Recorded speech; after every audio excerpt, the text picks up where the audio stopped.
Hello, everyone. This is week 6 blog. And the topic for discussion today is the risks that comes with handling EHRs and how does risk information management system work with identifying risks or work with the EHR. So I'm going to address some risk that does come with EHRs and possible solutions to them. So one of the risks is automation.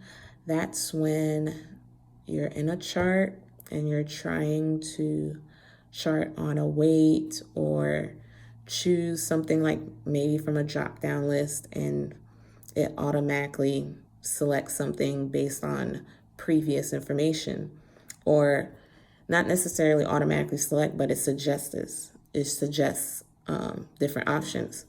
And of course, you have the option to skip and click through that. But a lot of times, in the midst of seeing a patient, everything's going so fast.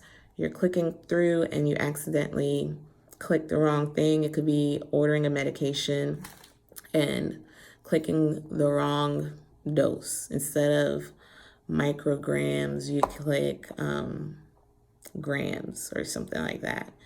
And that also has something to do with the template, if it's legible, if the letters are large enough, are the doctors aware that they're clicking it?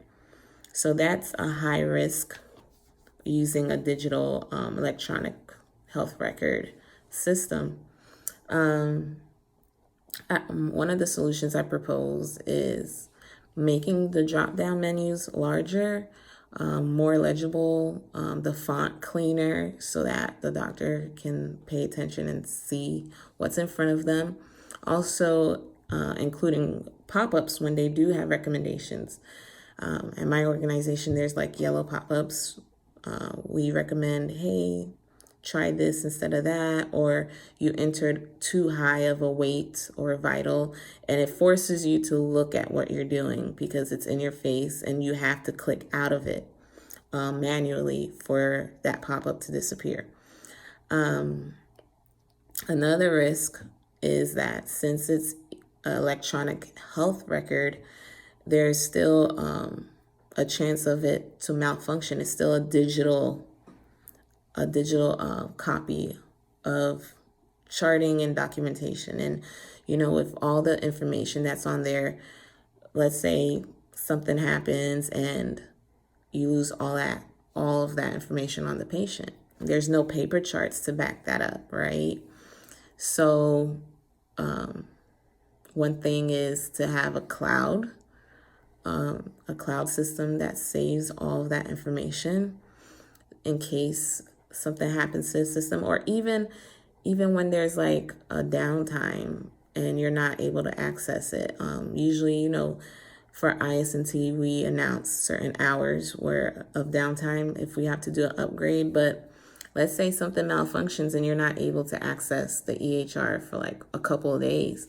How are you going to look at the patient's information when you can't access it, right? So a solution I propose for that is having a downtime protocol or a downtime machine where everything's backed up to a certain point. Like you are able to access patients' records 2 years back.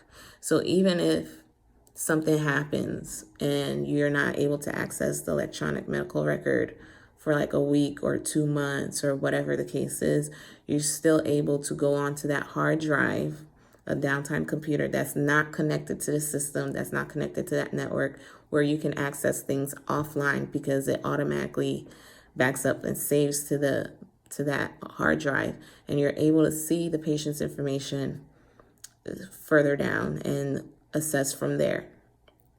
And of course, with all things electric, there's always a risk of hacking and security. Cybersecurity has to be amped up to make sure that nobody can access those records, right?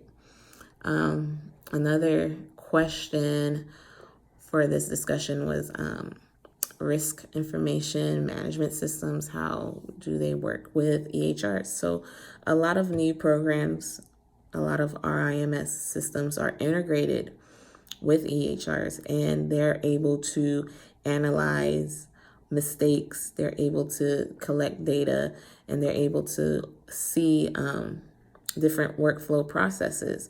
So when they identify these risks, or they notice a high number of this certain mistake that is done all the time, it sends an alert to whoever's monitoring that system, and it gives them an idea of how to reassess policies, reassess protocols. And a lot of software nowadays is easy to use. It gives you real time alerts, with patient safety. It goes through claims, see if there's any mistakes. Maybe there's a CPT code missing. It flags that. So it's good. It's a good prevention measure, since it analyzes and catches things while it's done. And with that, looking forward to hearing any comments, and you guys have a great day. Thanks.